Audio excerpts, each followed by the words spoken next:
710 KURV Talkback, Dr. Lawrence Gelman, home of the Iron Microphone, streaming live on KURV.com.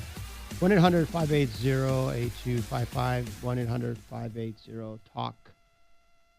And I guess for this to be the opinion of our communications, the management would have to get a lot smarter. Okay, Fred. That's bulletproof glass, remember? Okay, we are here to educate, and boy, there need to be a lot of education.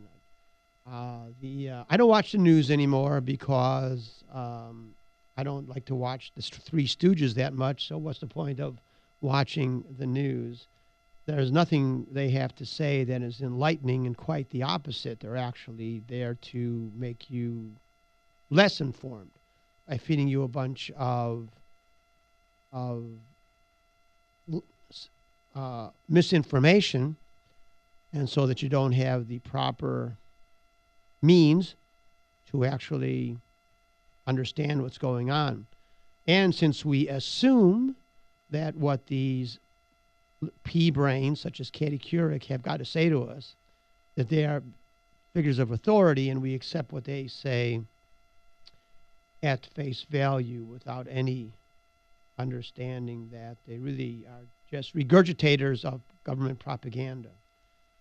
Before we go any further, I want to announce that this Sunday at Holy Spirit Catholic Church, just off 23rd Street, north of Dove, right? North of Dove, 2201 Martin Avenue, in the parish hall this Sunday, the February 10th, beginning at 6 o'clock and lasting about an hour or so. There will be a lecture titled, "Can You Be Catholic and Pro-Choice?" Now, I'm not going to give away the answer.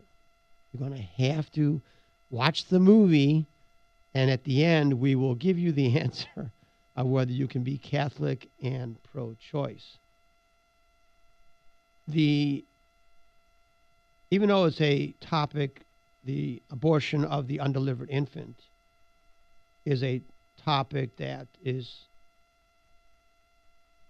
talked about frequently, very little is actually said of relevance.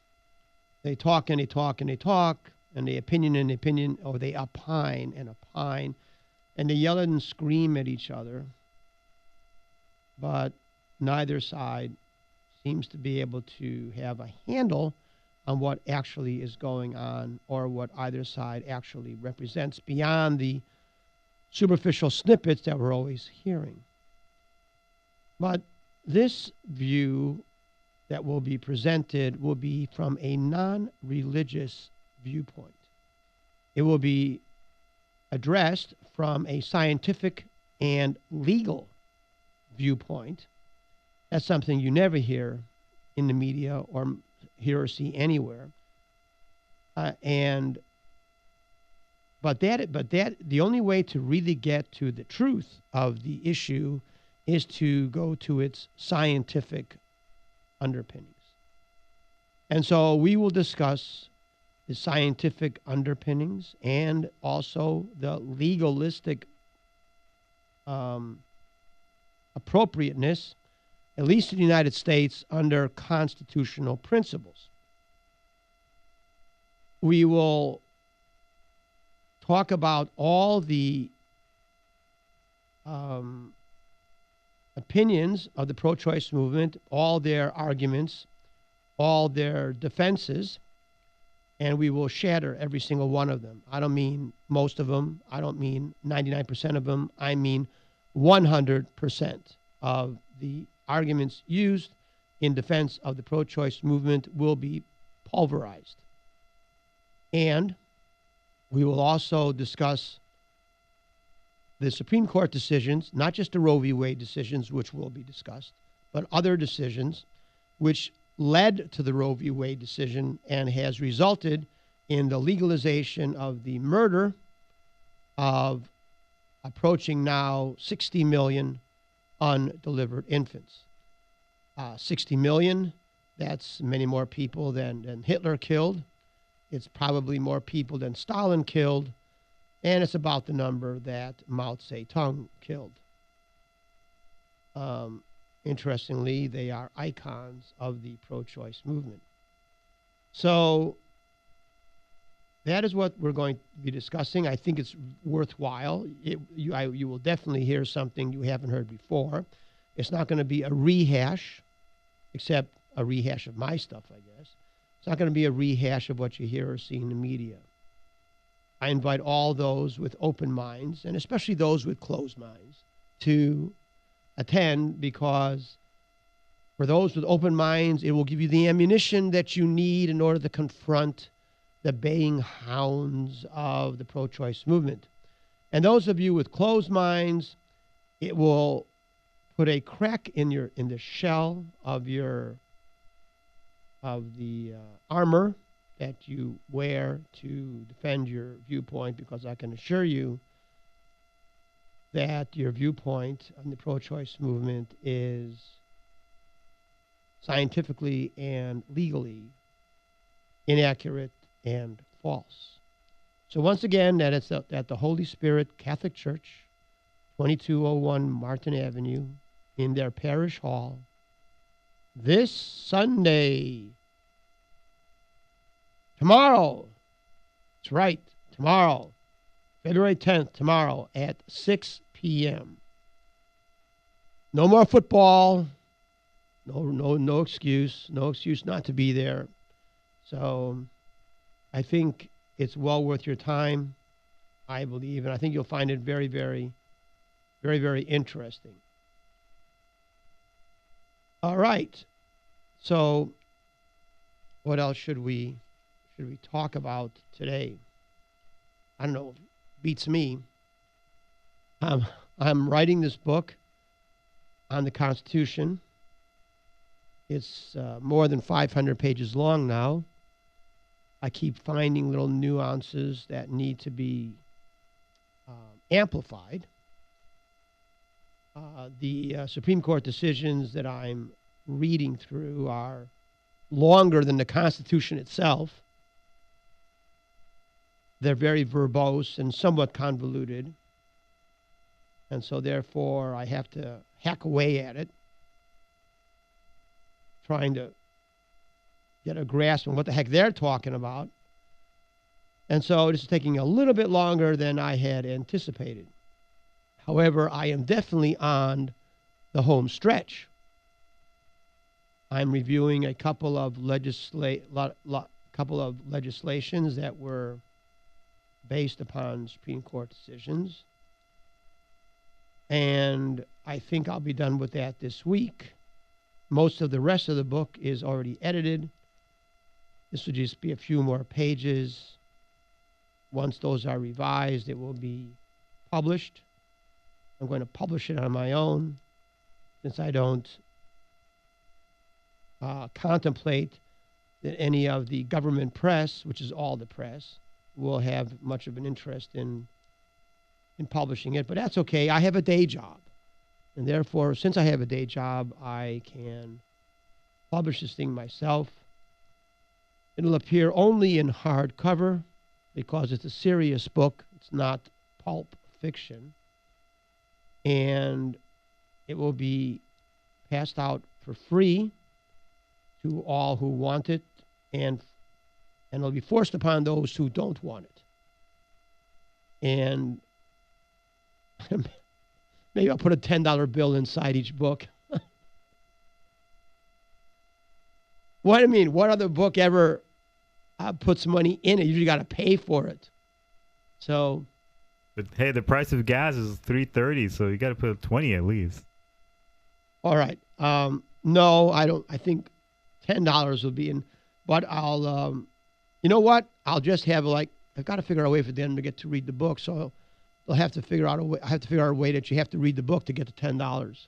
Put the money at the end of the book. I know, but then they'll be like my wife that begins a book from the end because she wants to know how the book ends. Just one of those kind of people. So my wife always listens to reviews of movies specifically So she'll know the end before she can go to the movie because she always wants to know what the end is.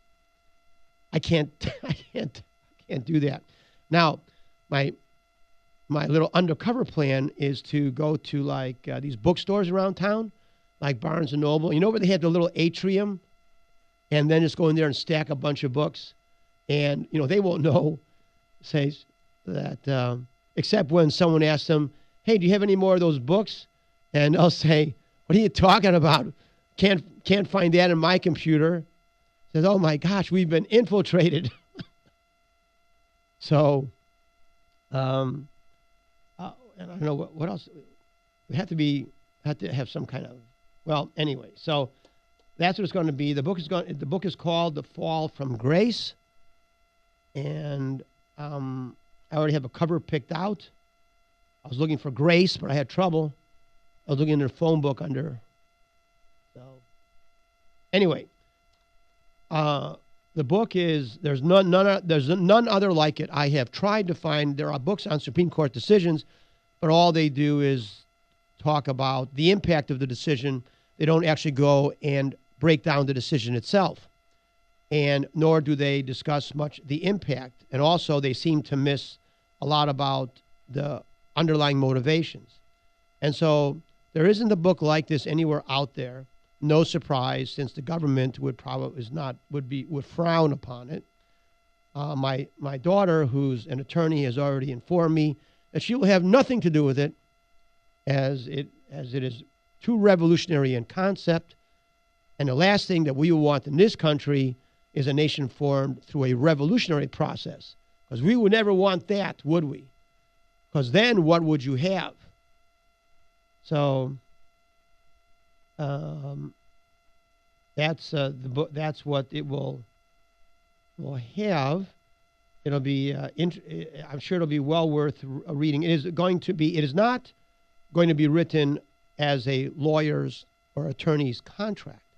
Anyone that has tried to read a contract on anything will know that it's indecipherable and inscrutable. And the one thing that you know about an attorney's contract is that when you need it, it's useless. So forget it. This is going to be written in plain language, easily understandable, that gets to the point. And I make the point like every 30 words, so it would be hard to miss. So I'm waiting for it with bated breath.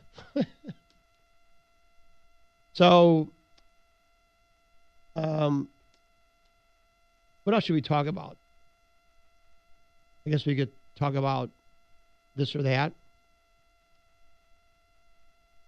The narcissism of man is such that we feel that we are smart, when all we are is a reservoir or a repository of information that we've been told.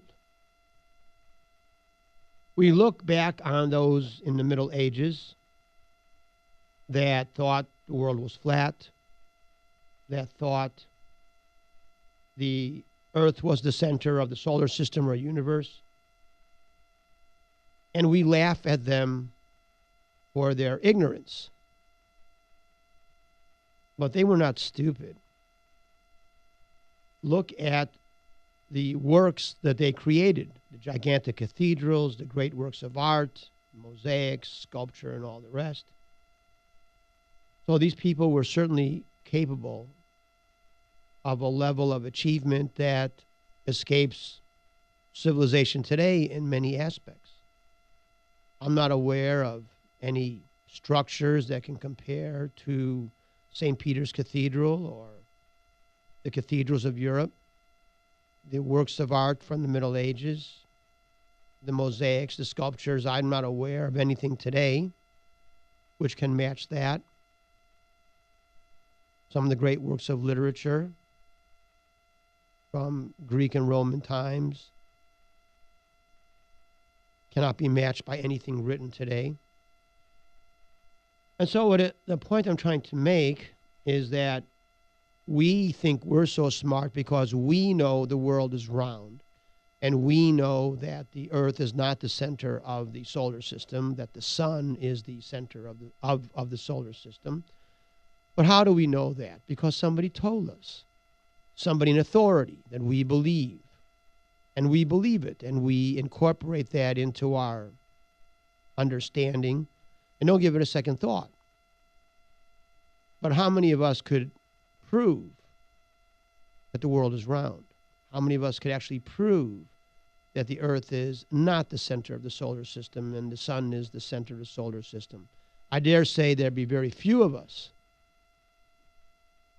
that could prove it. All we're doing is regurgitating what we've been told. But we believe it to be true, and we, to the point where it's emotionally accepted, where if anyone says something other, we have an emotional response to it. So ingrained is it into our psyche today. But where one thing can be ingrained, which is true, another thing can be ingrained, which is false.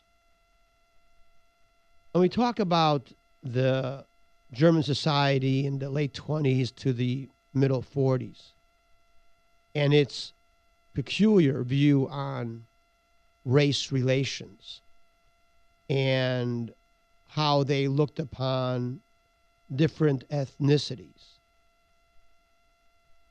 and which we now consider to be an evil viewpoint because they believe that one race was superior to others, that Jews, among others, were inferior species, that the Slavs of Russia and the Slavs of Russia and Bulgaria and others were of a lower life form.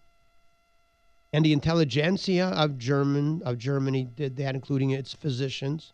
We should have known better, but being human beings, they behave like human beings, with all the ignorance and prejudices and biases associated with being a human being.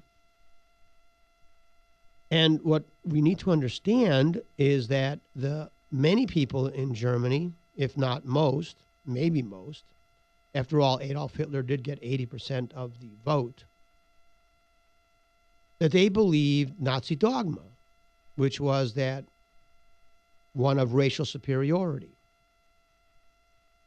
Yes, I imagine there were some Germans that went along for economic reasons or because they were under threat. But there's no doubt that a significant proportion, and of course the leadership itself, which truly believed that one race of human beings was intrinsically superior to another. And they believed it as certainly as today we believe that the earth is round and that the sun is the center of the solar system. And so in trying to explain to the listener, you have to put yourself into the frame of mind of that the earth is round. And then you take the certainty of that thought. Not easy to do. You take the certainty of that thought and then transfer it to a false ideal or something that's false. That one race is superior to another, let's say, intrinsically. You have to be able to do that to understand what actually happens in society, why things occur the way they do. And so you have to concentrate.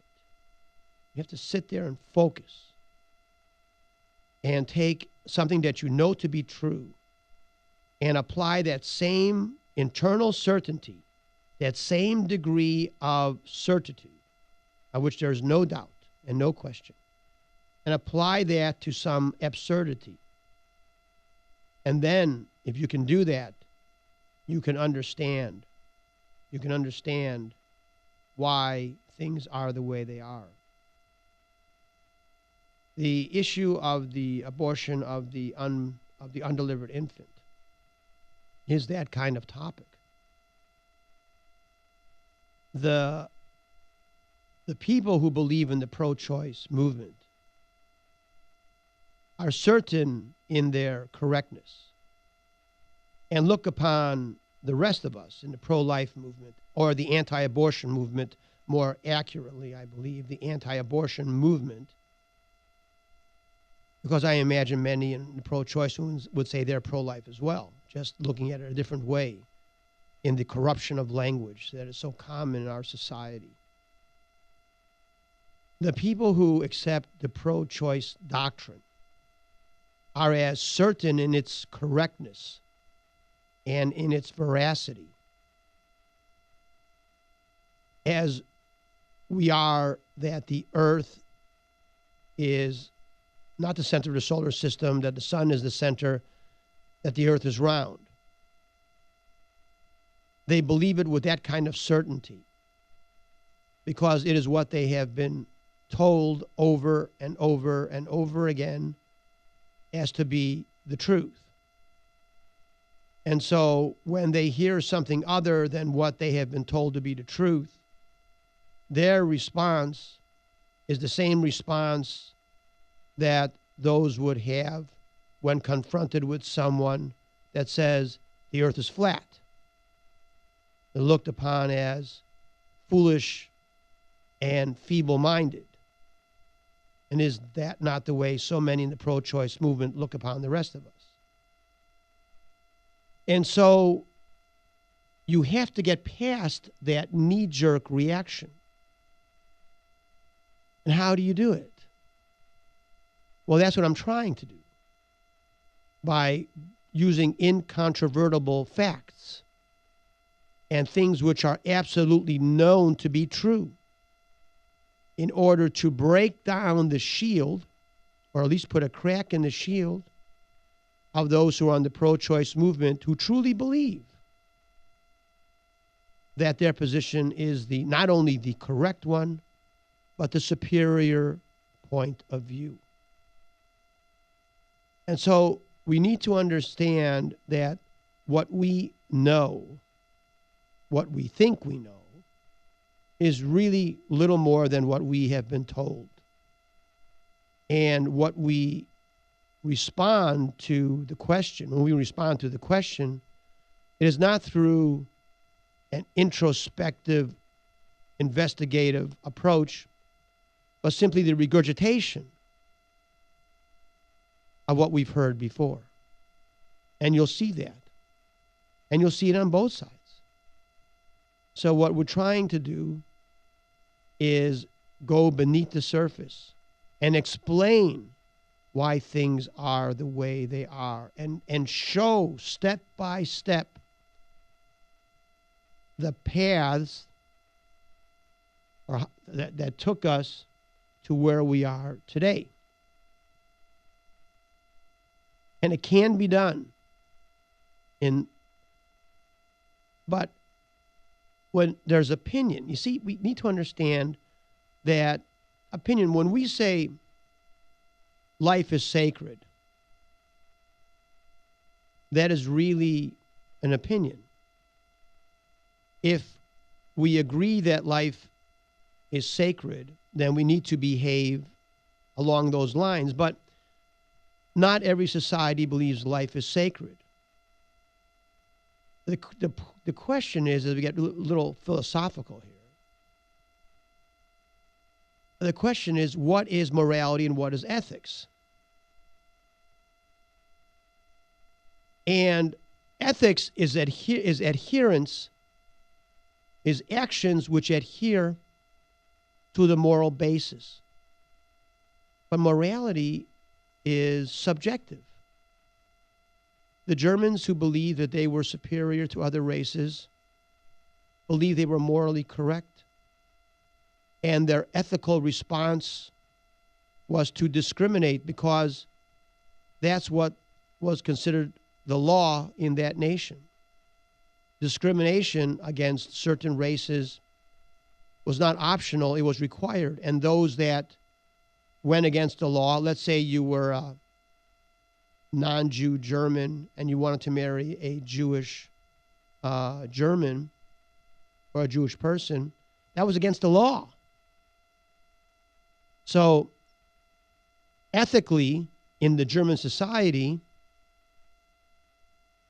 you would not marry a Jew.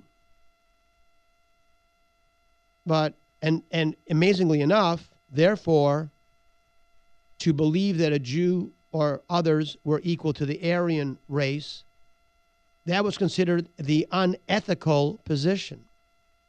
And so when we talk about societies and ethics and morality, you have to define the morality of each society. And then, defining the morality, you're able to determine whether actions are ethical or not. Now, in the United States or any society, if you believe that the in utero infant is not a human life, or better yet, or that life is not sacred, and that life can be taken for convenience, then the termination of the in utero life is ethical. So first we have to define the morality of the country that you're in order to determine whether you're behaving ethically or not. Every society functions under a different moral basis. Therefore, the ethics of one society varies with the ethics of another society. So therefore, what is the principle under which the United States functions?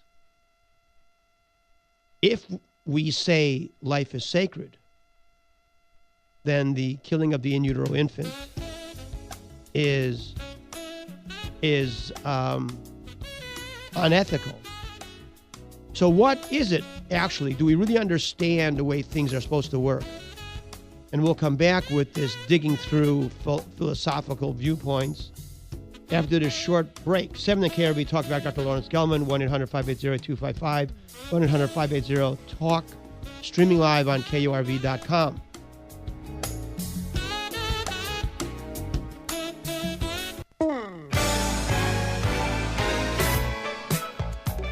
Okay, we're back with our philosophical bent. Morality and ethics are subjective.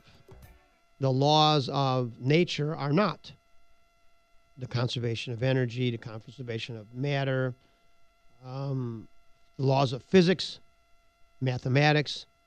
It really doesn't matter what we think they are what they are. Whether we agree with them or not is irrelevant. The structure of the sodium atom is what it is.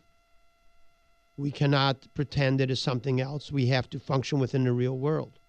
But when we talk about human behavior and human society, that is relative. It is not objective, it is subjective. In the societies of ancient Rome and ancient Sparta, infanticide was not illegal.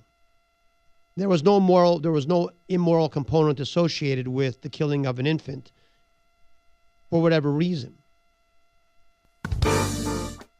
So it was often felt that the killing of, let's say, what might be considered a less than perfect infant was actually good for society. And that is something that there are many which hold to be true today, unfortunately. And so what is the basis of a nation? The founding ideologies, the philosophy of a nation. The Declaration of Independence says, we hold these truths to be self-evident, that all men are created equal, that they are endowed by their Creator with certain unalienable rights, and among these are life. Life is in our nation an unalienable right. But if that were a universally held opinion, there would not have been the need to put it in writing. The reason that it was put in writing is because it is a subjective opinion, not held by all. And there are those who do not believe that life is sacred. There are many societies that do not believe life is sacred. And I dare say that most politicians do not believe life is sacred, regardless of what they might say. what is hypocrisy? Do we really understand hypocrisy? So often in the media, we have someone who adheres publicly to a point of view and then is found to be behaving opposite to their espoused point of view. Is that person a hypocrite? Not necessarily. We all do wrong. We're human beings. We have weaknesses and foibles. And there are times that we do things which we know are not right. But we do them anyway because whatever. That is not, for a person to behave other than the stated way of behaving, does not necessarily make the person a hypocrite. I may know what's the right thing to do and do wrong, but at least I know what the right thing is. The hypocrite is the person who doesn't believe something that he says is right, but does it for some other ulterior motive, to get elected, for example, by espousing a point of view they really don't believe. And so the important thing in society, the most important thing, is not whether right and wrong is done, but that is important, but that's not the most important thing. The most important thing is knowing what is right.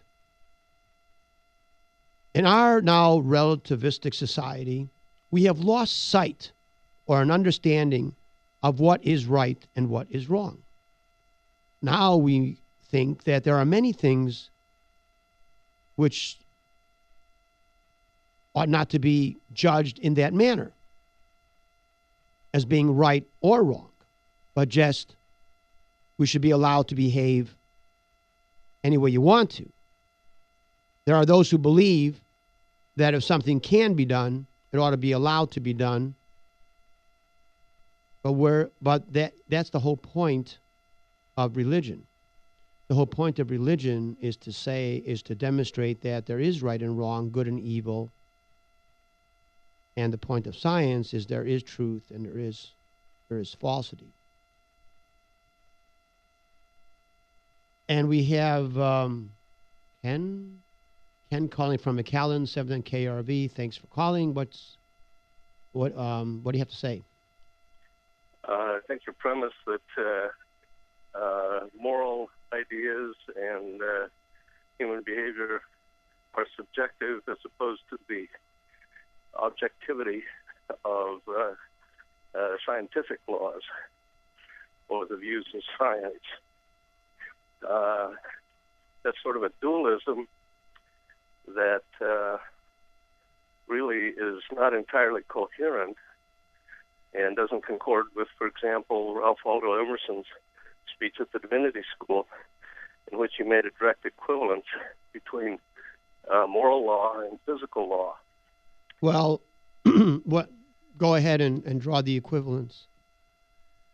Well, it's very complex. Basically, current science, quantum theory requires consciousness for the existence of the physical world. The ineluctable necessity of conscious observation of quantum events, the collapse of the wave equation, implies that the universe cannot exist without consciousness. Well, I mean, that is obviously an opinion. That there's no fact to that. No. I mean, that is an opinion. I mean, what do you mean by consciousness? Define consciousness. Is the process required for the collapse of the wave equation. But what science says currently is that consciousness inheres in the universe, and that you have to have essentially a consciousness field. Well, define conscious. Isn't that awareness? What is conscious? And awareness. Where does this consciousness come from? Let's take away human beings. That's a good question. Where does consciousness come from? It has to inhere in the universe. It had to be functional at the moment. You have absolutely no proof of that. And Ralph Waldo Emerson was not a scientist. Let's go back to where you're saying that there's some kind of contradiction in what I have said, that science is absolute. There is truth and false in science. And the morality is subjective, where there is no absolute truth and false. Let's just go back to that. So what absolute truth is there in morality? Understand it fully. What? But we can tap into it. Nobody understands it fully. Well, give me an example of an absolute truth that is as far as morality in society. Well, put it this way: once you understand the implications of modern science, the consciousness has to be an operative principle in the universe, essentially a consciousness field akin to the Higgs field for which they've ostensibly proven by detecting the Higgs boson at CERN. Once you have consciousness, that automatically implies morality. Well, that's kind of a little beyond me. Why don't you give me an example and make it easier for me? Well, example is that anything that would promote the expansion and development of consciousness in the universe is a process of development in the universe. Well, give me an example of something that would expand consciousness. The reproduction of human beings, the reproduction of all life forms. That expands consciousness? Yes. The human individual is an embodiment, an incarnation, if you will, of the consciousness of the universe. That's the implication of current science, which the scientists won't acknowledge. I'm not aware of what the heck you're talking about. Human beings don't exist everywhere. They hardly exist anywhere. So where is this consciousness derived where there are no human beings? And besides, don't we have the bringing forth and the destruction of species continuously? How does that dovetail with your view of consciousness? Well, basically all forms of life exhibit some level of consciousness. And the universe evolves towards increases in consciousness. And anything that... Well, I mean, that's just an opinion. You cannot possibly prove that. You cannot possibly prove that at all. Let's just go to a basic fact so we can get down to some kind of basic here. Why are there different moralities in different societies? Because we have not arrived at a perfect consciousness. What define a perfect consciousness? Well, then you're defining deity. I'm not able to fully define deity. I'm a limited. Okay, this is obviously becoming a circular discussion. I appreciate it, but I need to move on. Thank you for your call. Now we have Steve calling from Mobile, Alabama. 7 on KRV, Steve. What's your comment? Yeah, thanks for having me on your show. I'm a big fan. Earlier, you were kind of open to just general discussion, and I just wanted to bring something up that I had experienced just recently, and this is concerning the legislative gun ban. I wrote my Congressman Ruben Hinojosa a letter, and just asking where he stood on it. I had read his website. It looked like to me that he's pretty much all on board with this law being passed. I was a little upset because it appeared that he had made up his mind even before he had talked to his constituents. Which law are you referring to exactly? This would be Ruben Hinojosa out of the McAllen area. No. I don't mean the legislature. I know who you're talking about. I mean, what law are you talking about? The Feinstein bill on the regulation on gun laws that's coming up. Well, look, Ruben Hinojosa is just a kind of a mouthpiece for the Democrat Party. He is going to vote whatever the leadership votes. He really doesn't represent the people of the Valley very well. He represents the Democrat Party. Well, that's that's his prerogative to do so, and of course that the people vote for him. That's what they want. But what exactly is your objection? Well, one thing that he points out that immediately goes to the fact that he feels that assault weapons should be banned. And this is a very misguided statement because assault weapons could be the pin in the pocket, it could be a baseball Okay, I agree. I agree with what you're saying, but let's go back to basic principles. And I'm agreeing with your position. The Second Amendment says that a well-regulated militia is necessary in order to maintain a freedom to maintain a free state, and so therefore the right to bear arms, the right of citizens to bear arms, should not be infringed. What we need to understand is that the Second Amendment allows the possession of arms by individuals to protect the American citizen from the American government. Therefore, there is no possible way that the American Revolutionary Founding Fathers would have contemplated that there would be a limit as to the potency of the weapons that the individual could have. Imagine if there had been a law that said that the American colonist could not be armed in the same manner as the English soldier. That is the absurdity of that position on the part of the Democrats and many others. If the purpose of the Second Amendment is to protect the American citizen from the American government, and that is exactly what the purpose of the Bill of Rights is, then therefore it doesn't make any logic to say that we will allow the government to have more potent weapons than the individual. Therefore, one can extrapolate from that and say, Dr. Gelman, does that mean that an individual ought to be allowed to own a tank? And my response to that is yes, because there is nothing in the Constitution that says that there ought to be a limitation as to what a citizen can do in regards to self-defense. Your other point is exactly correct. What the heck is an assault weapon?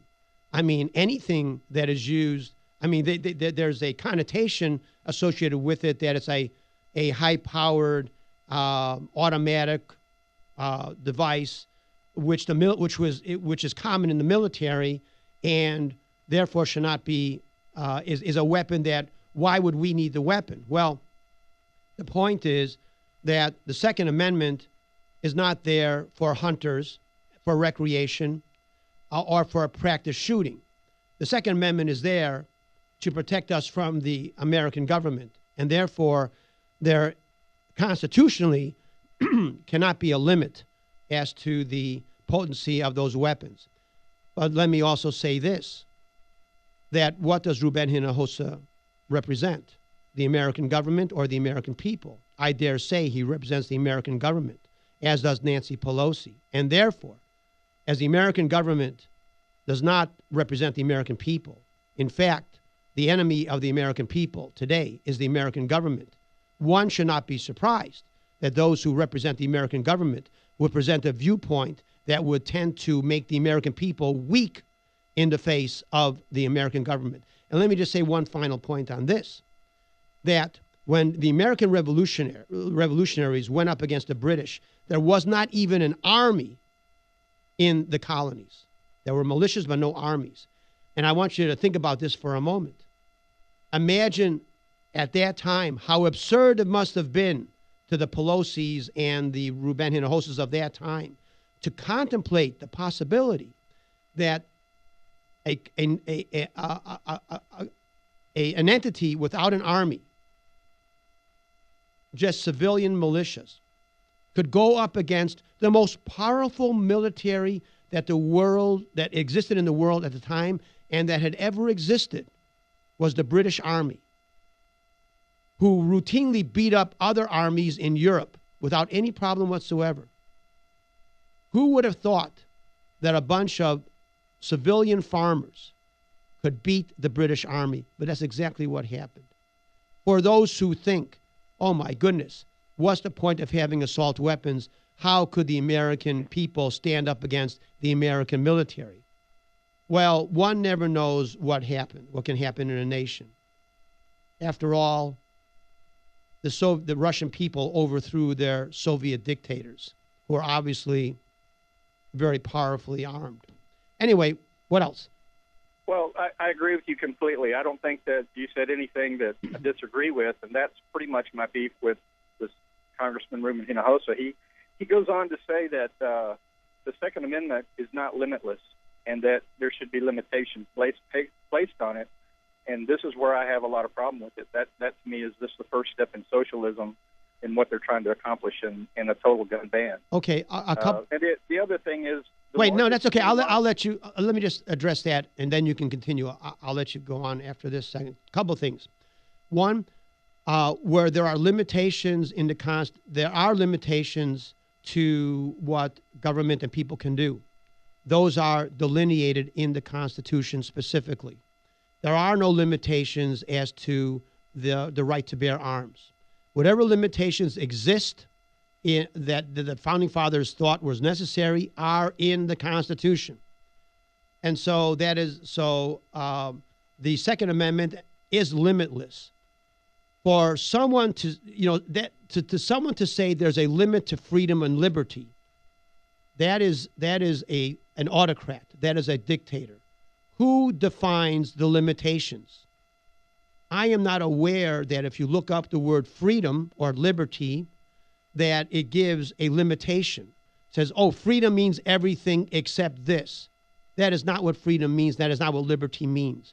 But when you have these representatives of government who exist to enslave, do not be surprised when they try to contort the language and try to take possession of the document, which is not theirs to own. It is owned by the American people. All right, go on. Well, and the other thing, just to sum up my point with, and I haven't been able to talk to the congressman about this, but, the largest standing army in the world is the American sportsmen. And they get up and they go hunting every year in the millions nationwide. And there's no misfires. There's nobody getting killed. I mean, look at the statistics on how safe the American sportsman is nationwide. Yes, occasionally things do happen, but it's very rare and far and few in between. And as far as gun safety goes, I think the American sportsman is the premier gun safety and trained individual worldwide. So in the spirit of the American Revolution, that militia still exists in the American sportsman. And the only way to really go ahead. Well, I agree with you entirely, but I think maybe you're not really grasping what these guys are up to. They're not really interested in the dangers to the individual of a gun, nor are they interested in the safety of school children or anybody else. Their purpose is to disarm the American people in order for the government to gain greater and greater control over our society.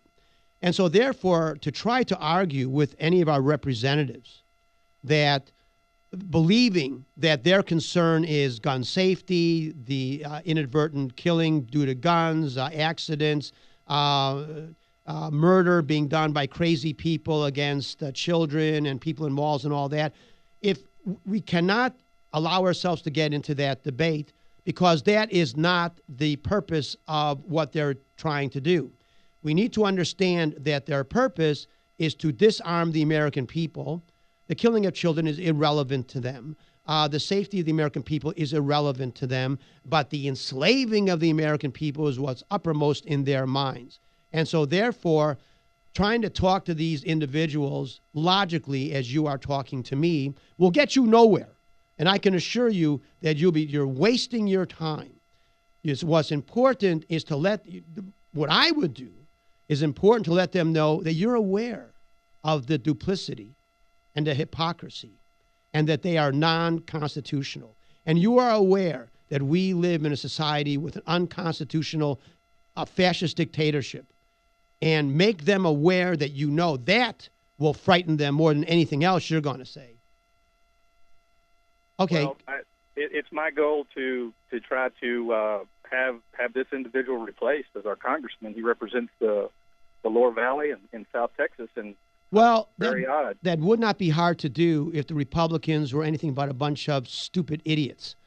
It could be easily done, but the problem is in the state of Texas, the Republicans in Austin actually go out of their way to support the Democrats of the Rio Grande Valley. And that is the disgusting reality. So you can forget about the Republican Party in South Texas. They are as Democrat as the Democrats themselves. It would have to be an independent movement. That's hard to do because there's not going to be any funding from the Republicans. In fact, I can assure you, if there was an independent movement in the south of Texas, that the Republicans would actually fund the Democrats. Anything else? No, sir. I just want to thank you for your time. Thank you for your contribution. Okay, we're running close to the end. 1 minute to go. Anyway, this discussion and more will be on hypocrisy and on ethics and morality. And universal, that's flower child, isn't it? Universal consciousness. That's kind of like a flower child. Yeah, like I don't know what that means. But anyway, it's interesting the way people think sometimes. Okay, we're coming to the end of our program. Remember, this Sunday, tomorrow, 6 p.m., Parish Hall, Holy Spirit Catholic Church. There will be a lecture on the truth on the topic of the killing of the undelivered infant. And the topic will be titled, Can You Be Catholic and Pro-Choice? Tomorrow, 6 p.m., Parish Hall, Holy Spirit Catholic Church, 2201 Martin Avenue, just off 23rd Street, north of Dove. Thank you for listening. Be back after this break.